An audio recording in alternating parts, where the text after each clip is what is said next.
Well, good evening, everybody, and thank you for joining us tonight. This is the next webinar in our Wednesday Wisdom webinar, which is a bit of a series, which is a bit of a mouthful to say. I'm delighted tonight to be joined by Darren Coxon. For those of you who don't know Darren, he will blow your mind with what he's got to say on AI, and I don't think that is me over-egging it, having seen some of it today. I can see we've got a mixture of people on the call. Some of the people I know are very into AI, others perhaps aren't, but Darren always explains things in a really easy manner, so I'm sure that you're all going to have a fantastic time. Before we hand over to Darren, I'd just like to welcome Jill. Jill is from Brightcore Consultancy, who specialise in safeguarding training, and they very kindly sponsor the series for us, enabling us to bring this all to you for no cost. So Jill, if you just want to say hello in a couple of words, and then we'll get on to Darren and the main act. Yeah, thanks, Alicia. Good evening, everyone. My name's Jill Gittins. I'm one of the associate consultants here at Brightcore Consultancy. And for those of you who haven't come across Brightcore before, we work with nearly 1,000 schools across the country, nationwide, supporting them with safeguarding, mental health, and well-being. All of the consultants at the consultancy are former leaders, so we've written all the material thinking about the things that we would want to know when when we were in post. And our aim is to deliver really high quality and effective training and support. So I'd like to say that we're really pleased to sponsor this event, and I'm going to hand over to Darren and very much look forward to listening to the AI talk tonight. Thank you. Thank you, Jill. Thanks, Jill. Thanks, Alicia. Hello, everyone. Good evening. Thank you for taking the time to come and listen to me bang on about AI for 45 minutes. Alicia, I think I'll go quite fast, and because there's a lot to cover. If you want to drop anything into chat, I may not get a chance to answer it, but Alicia, maybe if you can just kind of take any questions down that come up in the chat, yeah. And then I can respond later. It's just, I know there will be questions, there always are, and that's completely understandable, but I might not have a chance to answer them on this webinar. So without further ado, I'm going to just do a really, really short PowerPoint, nothing too boring, and then I'm going to get into the good stuff, which is showing you some ideas for how you can use AI right now to revolutionize your life, or at least save you some time. So let me just click share. And let's get started. So that's an AI image, of course. I actually spend more time trying to create decent AI images than I do anything else right now. But so, yeah, that's AI. So what are we going to do? I'm going to just talk about me for about 30 seconds. That's way more than enough. I want to just kind of contextualize things. Where are we at the moment with AI? What's going on? Because it just feels like we had a play for a year and then we got bored for a year, and now all of a sudden we're thinking, oh, it's getting quite useful. Just has that feeling that we're just starting to understand that things are getting pretty good and pretty useful, and also potentially quite concerning from a safeguarding perspective, from a data protection perspective, from a academic honesty perspective, et cetera, et cetera. I'll briefly kind of break down where I think we can start using AI in schools today, and then I'll give you a demo. So we are Compass. So I founded Compass with Clara Hawking just a few months ago. I mean, I've been doing this for more than 2 years now, 2.5 years, pretty well since I think ChatGPT came out at the end of November, and a week later, I was the head of a school, and I was training the staff. So pretty well the first school, if not one of the first schools in the world, to be kind of launching into this stuff. So, and I've been doing it ever since. Now we work with multi-academy trusts, independent schools, international schools. We do staff training, we do audits, we do governance frameworks, we do policy work, pretty well everything around AI, what we call safe innovation, so AI in education. I'm actually part of the DFE working group, working with Sir Anthony Selden, Chris Goodall and others, with Stephen Morgan, looking at the future of AI in education. I'm also working on a really interesting project across special educational needs schools across the UK, just on a big pilot project with the National Association of Special Schools, focusing on how we can start to leverage AI to help in the SEN setting. And I'm also speaking at the NAHT Inspiring Leadership Conference in the summer in Birmingham, so hopefully see some of you there. So where are we right now with AI? I'm actually going to begin, just going to double check one thing a moment, just make sure I have got the sound enabled. I have.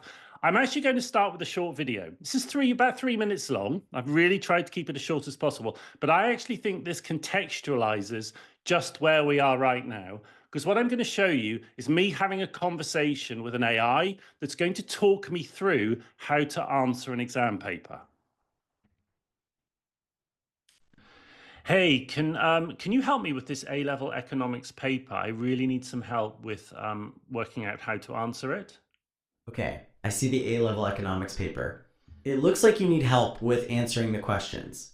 What specifically are you finding difficult? Is there a particular section or question type that you want to focus on? Let's just read through the context and then we can answer questions 1 to 4. So let me just show you the context first. Okay, I see. You want to read through the context first before answering questions 1 to 4. Let me know when you're ready to start looking at the context. Okay, so I've just shown you the context. Let's focus on question 1. Just talk me step by step, assuming I don't have any understanding of how to answer this question. Talk me step by step through how I can answer question number 1. Okay, I understand. You want me to guide you step by step through how to answer question 1, assuming you have no prior knowledge. Let's start by looking at what question 1 is asking. It says, using the data in Extract A, Figure 1, calculate the number of workers doing weekly platform work in 2019 for each worker doing monthly platform work in 2019. Give your answer to 2 decimal places. Do you understand the question, or should I go over it again? No, I think I understand that. Let's look at the extract and you can maybe talk me through how to answer it now. Okay, you're ready to look at Extract A, which is also labeled as Figure 1. Extract A should be on the next page. It's the one with the graph. Can you see it? Let's start by looking at that graph. What do you see? So I kind of see some bar charts, weekly platform work, monthly platform work, etc., etc. But yeah, I'm really struggling to understand what to do next. Okay, I understand. You see the bar charts showing the percentages of UK workers doing different types of platform work in 2016 and 2019. The question asks you to calculate the number of workers doing weekly platform work in 2019 for each worker doing monthly platform work in 2019. To solve this, you need to find the relevant percentages for each of these. So what are the percentages of people doing weekly and monthly platform work in 2019 according to the chart? And it goes on like that. Okay, so I think two minutes is enough to give you an understanding of where we are right now. So we now have an AI. This is Google AI Studio. I'll show you an example of how to use it in another way in a moment, where you can share your screen and you have a conversation. And that conversation is friendly and it's engaging and it's patient and it's kind and it's non-judgmental, and it's basically everything that you want a personal tutor to be. So now a student, now bear in mind, I will contextualize this. This is Google AI Studio, which is only really available for 18 plus.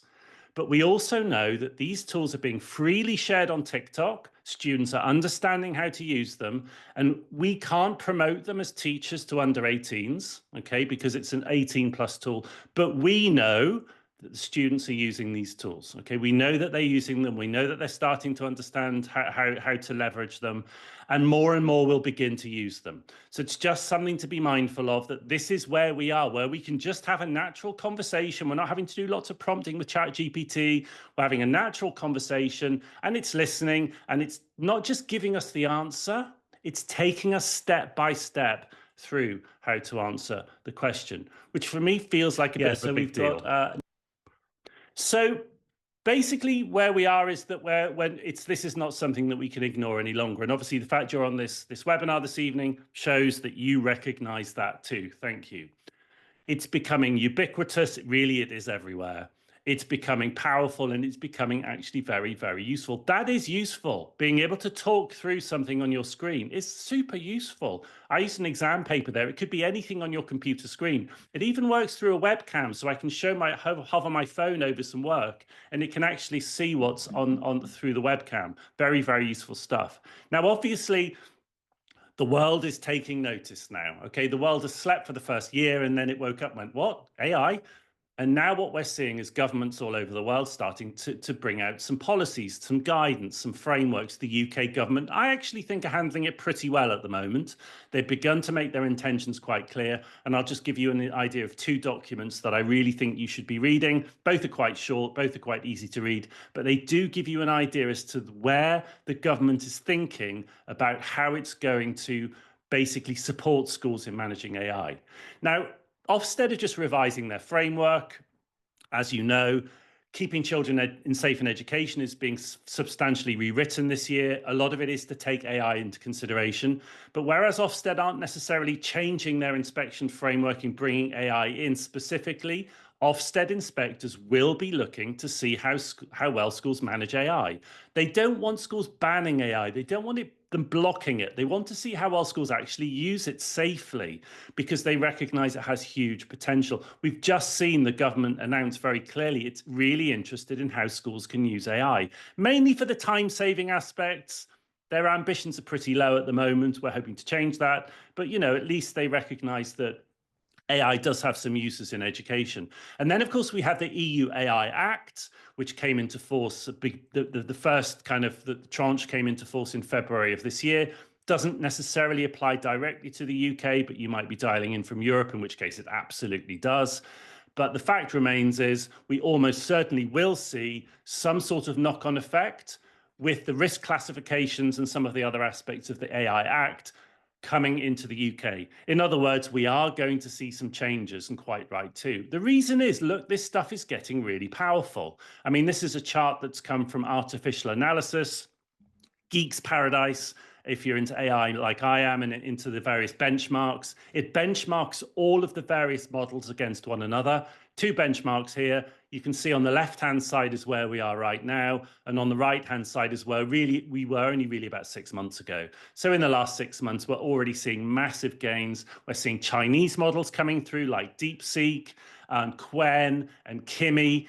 We're seeing so much coming through, not just ChatGPT. ChatGPT, in many respects, is being superseded by a lot of these models. And then, really interestingly, this is just today. I haven't shared this. I just shared it on LinkedIn this morning. This was just posted this morning. I got in first because I just happened to go online first thing this morning. Google posted it, and 9 minutes later, I posted it on LinkedIn. So I think I win the award for getting it onto LinkedIn the first. This is a big deal because Gemma 3 in some benchmarks is actually more powerful than a lot of the other models. And it's only using 1 graphics processing unit, whereas DeepSeek uses 48. In other words, it's using 1/48 of the computer processing power, and it's actually superseding a lot of the models. The reason this is so important is we're going to start seeing AI coming onto our phones, coming onto our laptops, coming directly into our schools, so we're not having to rely on a cloud-based service. And of course, there are some challenges with that when it comes to data security. So we will start to see more local AI, and that's going to be very beneficial for schools because we're going to be able to manage the data better if the AI model literally sits inside the school. We're not calling through some API into a server in the cloud. It's sitting inside our school server. So that's kind of a big deal. When we think about what we're going to start doing with students, it's pointless banning AI. Okay, it's pointless banning it in schools because they're all learning about it anyway. We can see this as a Bernardo study from about 6 months ago, and more than double the number of students are saying they're learning it through TikTok and YouTube than any other channel. They're just learning how this stuff works. They're learning all the good stuff that we probably don't want them to learn, like deepfakes and voice cloning, but they are learning. So we cannot ignore this any longer. So 2 papers that you need to focus on. I'm going to then flick over to do a demo for the last half an hour. 2 papers that you want to focus on. You need to read these. These are actually really important. The first one was the announcement that was made at BET.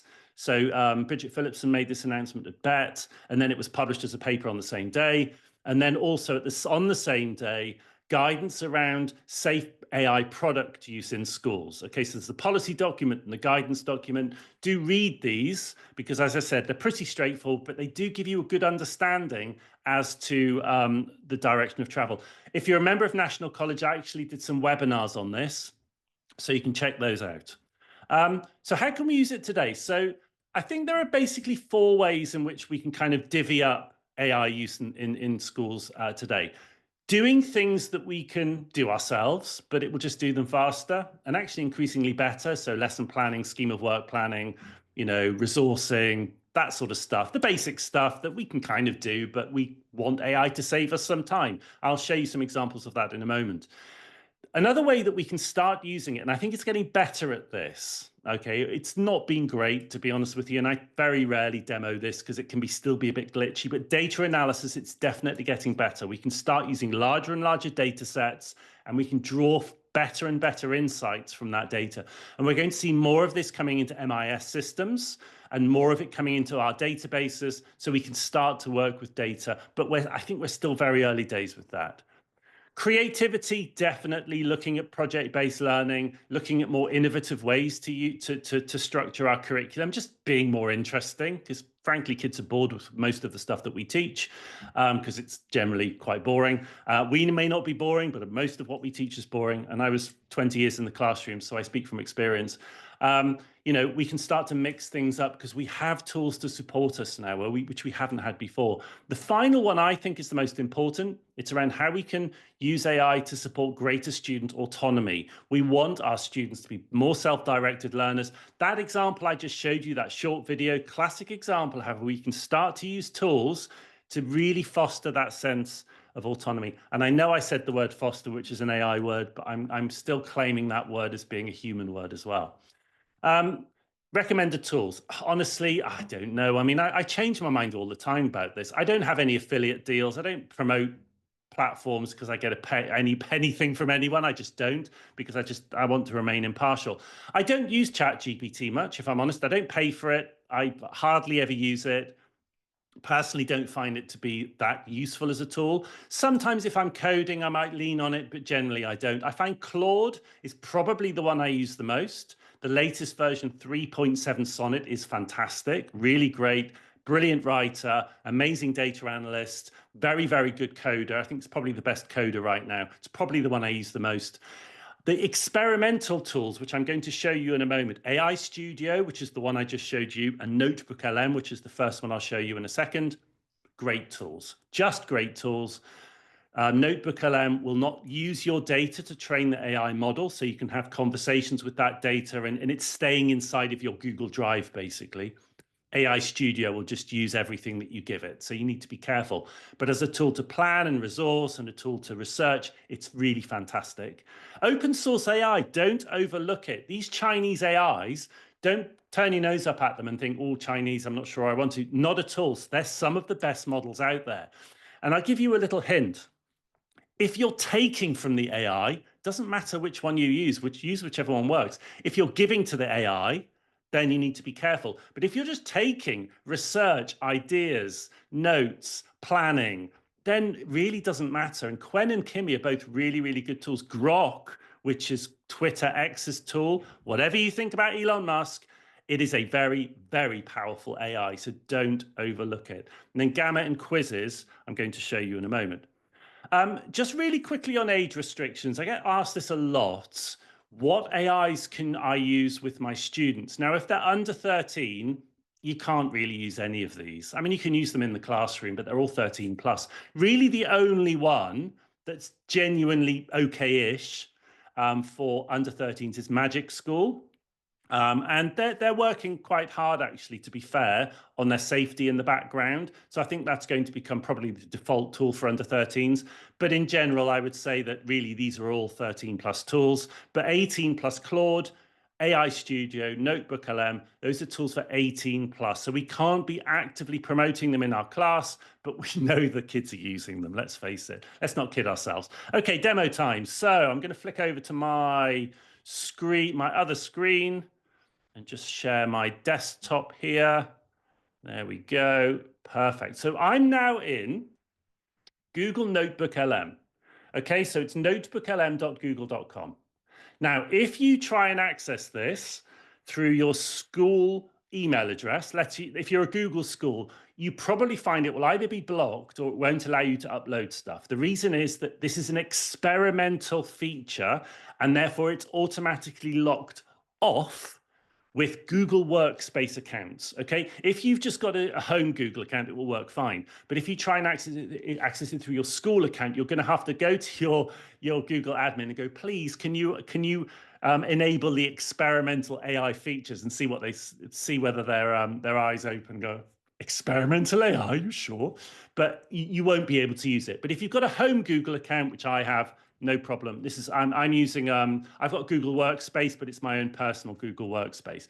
Let me show you how powerful this tool is. I have added into my notebook a syllabus. Okay, it's biology syllabus, and all I've done is I literally just clicked add source, and I added the PDF. You can also add Google Docs, Google Slides, website, YouTube videos. You can copy text into it. You can do all sorts. I've literally just added, and this is sitting on my Google Drive. So I've got the AQA syllabus on my Google Drive, and I've just added it in here into my notebook. Nothing more, okay? Nothing more. What I'm going to show you in about 3 minutes is how I can generate a curriculum map, scheme of work, and lesson plans that are all tied very, very closely to this syllabus, okay? Now, before we do that, I'm actually going to stop sharing my screen because I want to show you something really quickly. Hang on. Let me just show my whole desktop. There we go. I just want to share something with you here, actually, so you can see this. You'll have access to this. Let me just make sure you can see it. Yes, you can. You'll have access to this document. This is a Notion document, which I'm giving away. No problem at all. I give all my IP away. And it's got all of the prompts I'm about to show you are on this document, okay? So don't think, oh my God, I can't write everything down. He's going too fast. Don't worry, because all of the models, all the links to the models I'm showing you are on here, and all the prompts are on here as well. So stress not, people. I have got, as they say, your back. So let me just go back in. There we go. I am going to do this. I am going to get this AI model to create me a 2-year curriculum map. So I'm just going to paste it in here. Look, I'm just pasting this. Oh, no, that's the wrong one. Hang on. Let me just get the correct. I'm going. See, my problem is when I do this, I just go too fast. There we go. So I'm pasting in the first prompt. And basically, the first prompt is read the syllabus and give me a 2-year curriculum map. That's it. Read the syllabus, give me a 2-year curriculum map on this syllabus. So what it's doing is it's chunking away, and it's read this already. It knows the syllabus inside out. And now what it's going to do is it's going to give me this 2-year curriculum map. And it's working away. I quite like the fact that Google just can sometimes take its time. It's not going to rush. There we go. Look. And so now what it's done, let me just move this. I'm just going to move some stuff out of the way so I can do this. I'm just going to collapse that a moment, then you can see it. So there we go. So it's giving me the 2-year curriculum map. Year 1, term 1, term 2, learning objectives, key skills developed, assessments, term 3. Now, you may think, yeah, but how do you know? It could be just making this stuff up.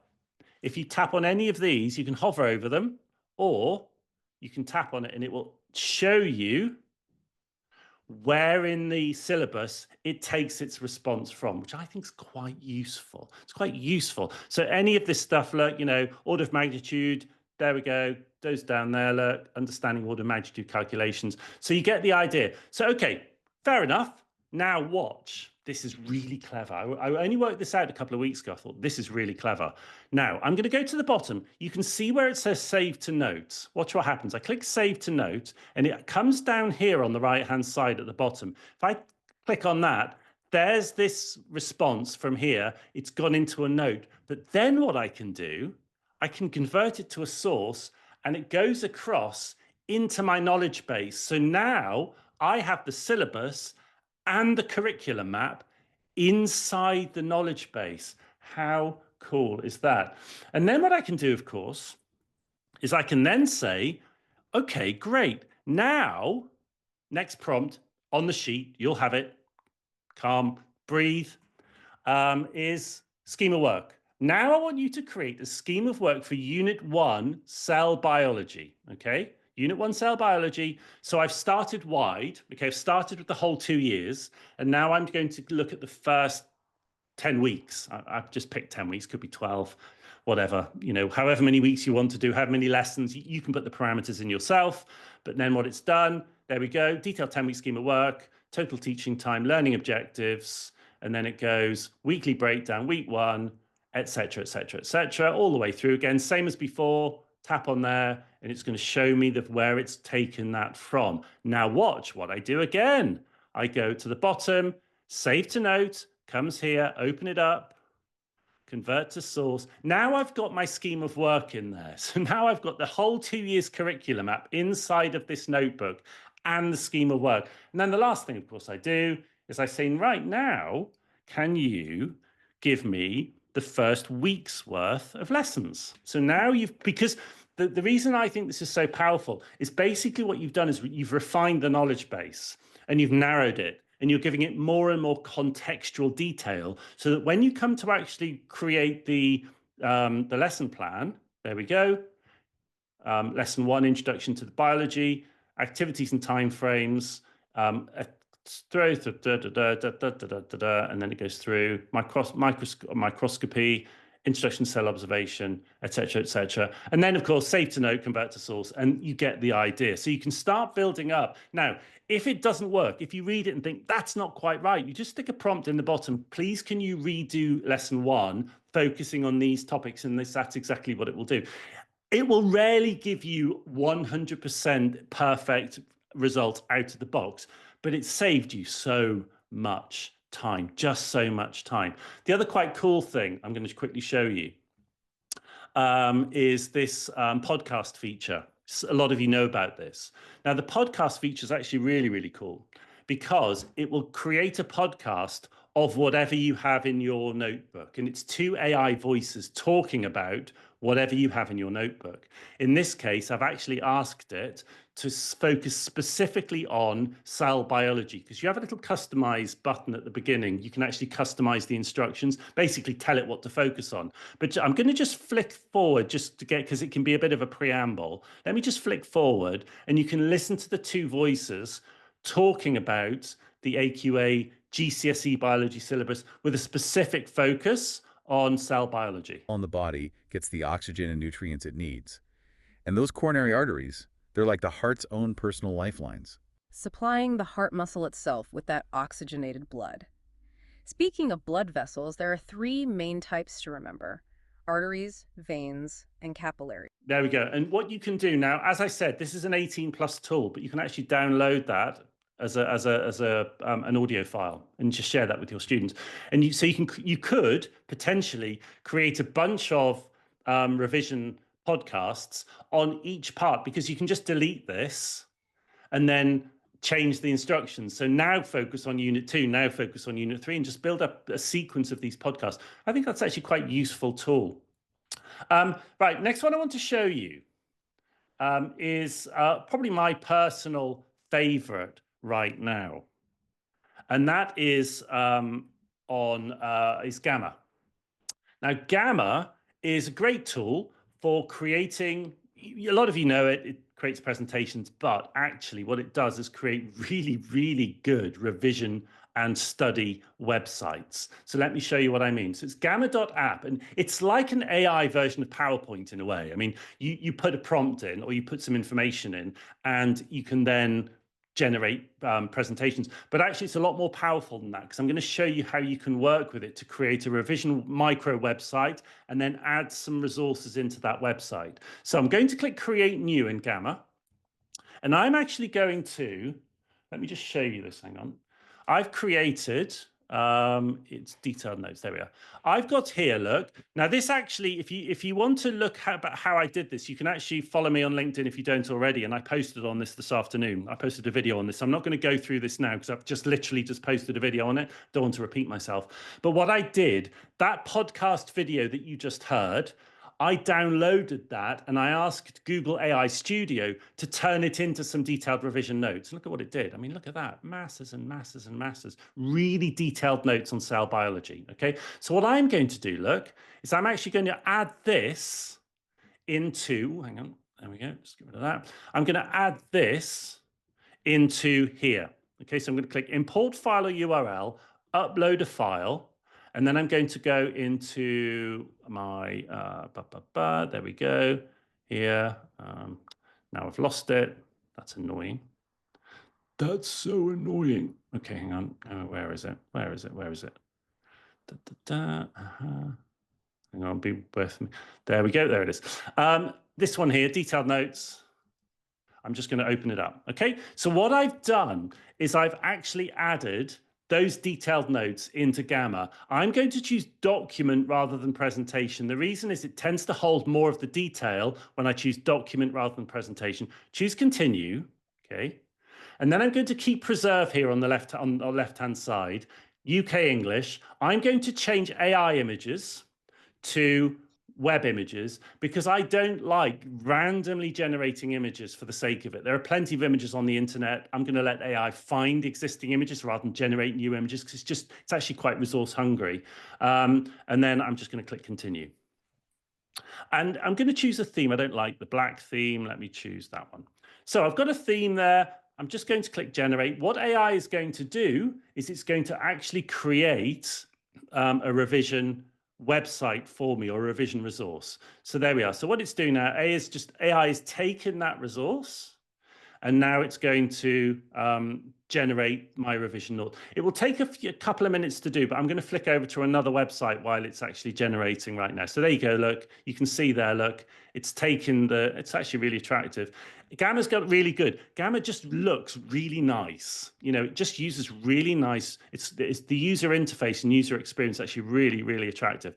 So I'm going to leave that chunking away and generating because what I'm going to do now is I'm going to create a quiz on that same material using quizzes. Okay, so and quizzes is a great AI tool. It works in exactly the same way as Gamma.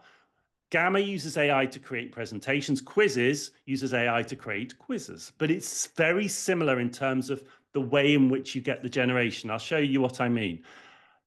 Convert a document, upload from device, choose exactly the same notes. Okay, so those exact same notes that I just showed you. So I'm just doing the same thing. Okay, I have the same biology, the same detailed notes that I had generated through the podcast. Again, go onto LinkedIn, you can watch the video. So what it's done now is it's uploaded the same notes that I've just used to generate the Gamma deck, okay, the same revision notes. Generate the quiz, and what it's going to do is it's going to use AI to turn those notes, rather than turn them into a presentation, to turn them into a quiz. And just while it's chunking away, we can go back to our Gamma deck and we can see here that it's done a really nice job, really attractive, lots and lots. I just love this look. Just the fact that it gives you these kind of really nice features. It just makes it really easy to read, really attractive. You know, it's giving little timeliney type things here. It's giving you little boxes. It's so nice. And look how much detail there is. You know, really lovely icons here, look, etc., etc. So it's basically just given me a really super nice revision presentation. I'm going to turn it into a website in a moment. I'll show you how to do that. So go back to quizzes. There we go. So what quizzes has given me 100 questions, probably too much quizzes if I'm honest, on that document. Okay, it's kind of gone crazy. But what I do, look, watch. Top right, publish. Okay, give it a title. My lovely science quiz. Science Year 10 English, fine, publish. Now, it gives me this dashboard. You don't want to start it because that would be starting it in class. You're going to actually add it to the Gamma deck as an embed. You're going to embed the quiz into the Gamma deck. So easy to do. Watch. 3 dots, embed, copy. That's it. Literally, that's all I've done. I've copied this top code, this embed link at the top. I've just copied it onto my clipboard. Go back into Gamma. Okay, watch. Add blank card. On the right-hand side, you've got the menu here. One of them is embed apps and web pages. So just tap on there. Choose the first option, and then paste that in. Now you can change the thumbnail here. You can change that. I'm not going to bother just for the interest of time. You can change all of this to make this look different. And then there it is. There is the quiz. Now watch what I do next. one last step, okay? One last step. Share, publish to site, convert it to a website. So now it's converted into a website, and now I can actually publish that website and watch. This is where I think it's just magic. View site, that is a URL that you can share with your students. And there is my revision site with all of my details. It looks so attractive all the way to the bottom. And then the kicker at the bottom here, I tap on here, I click continue, and there's my quiz, and I can tap play, and I can then do my quiz. Okay, I'm not going to do it now, obviously, because you don't want to be watching me do 100 questions. There we go. So that is just a really easy way. I mean, so easy to do, and just create this really, really nice website. Absolutely love that. Such a great thing. Right, I'm going to show you just one or two more things. Probably one more thing, actually. Maybe two more things. Because I want to show you Claude, because I love Claude. Claude is, again, 18 plus. Great for you, not great for students. But it's a brilliant tool for so many things. But I'm going to show it on one thing.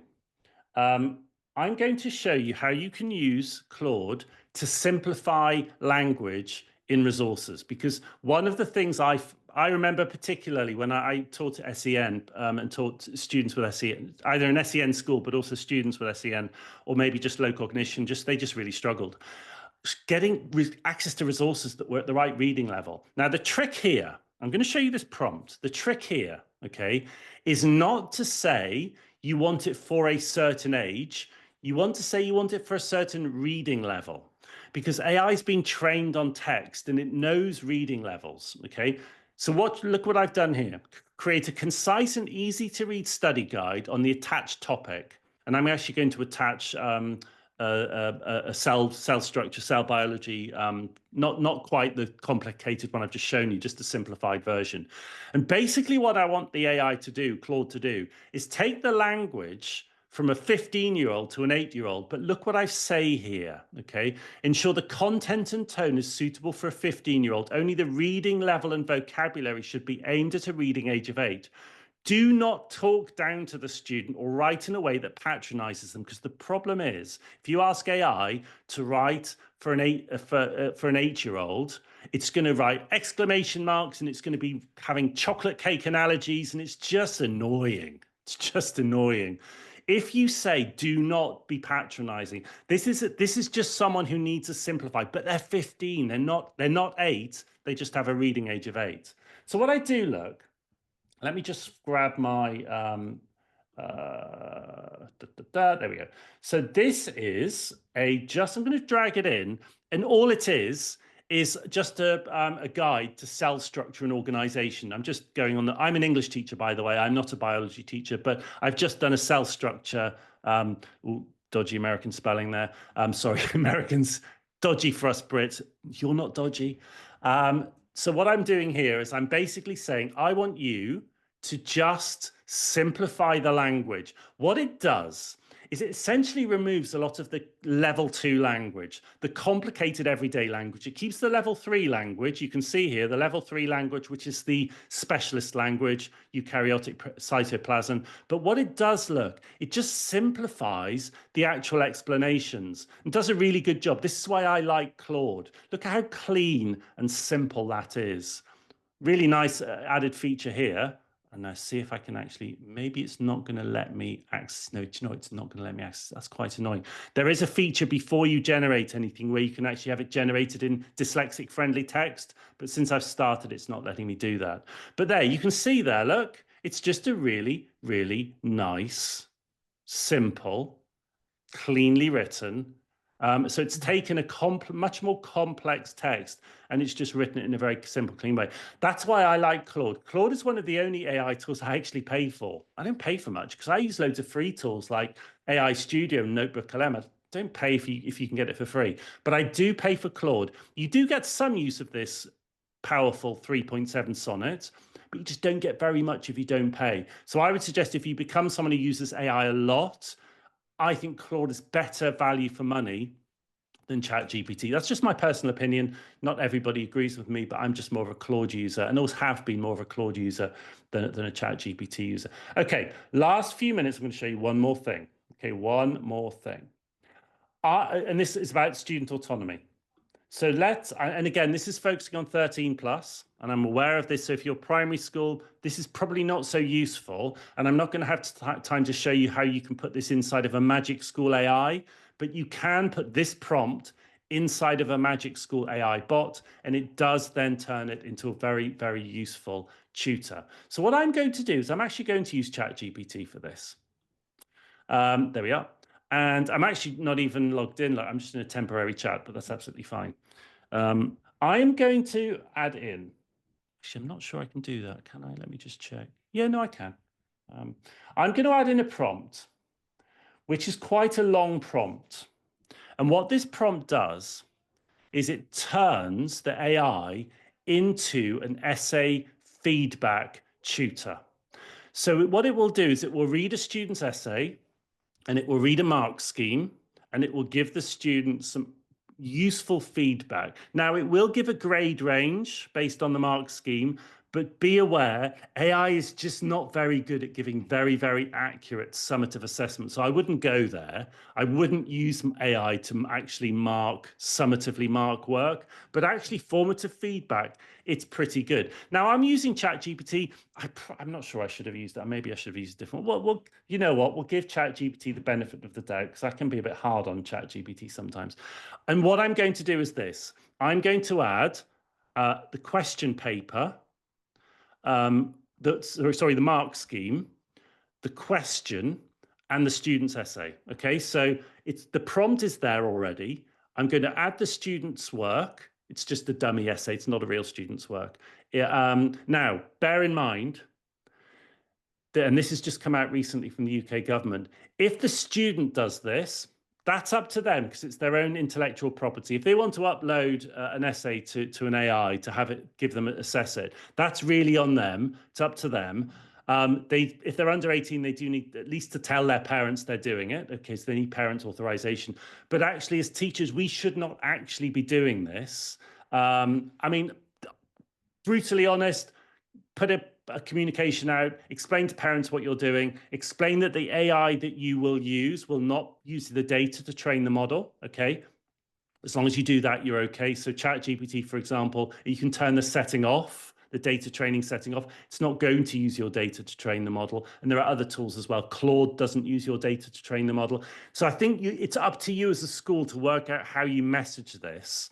But actually, if you're giving this tool to the student, and you're probably sending a message out to parents to say, look, we're giving these tools to students to actually improve, to help them, but just be aware that they have authorization with your permission to upload their work, because it's their intellectual property. Just wanted to kind of mention that before we start. So all I'm doing, look, is I'm going to copy in two things, as I said, the mark scheme and the essay that the student has done. And so what it's going to do is it's going to give me, there we go. Now, this is quite nice. You see, I have been a little bit hard on ChatGPT, but it's bringing me nice icons, which it hasn't done before. So emojis. So maybe I'm going to be a little bit, that's actually quite nice. It's quite attractive. So what it's done is this, look, it's given me a grade boundary. Okay.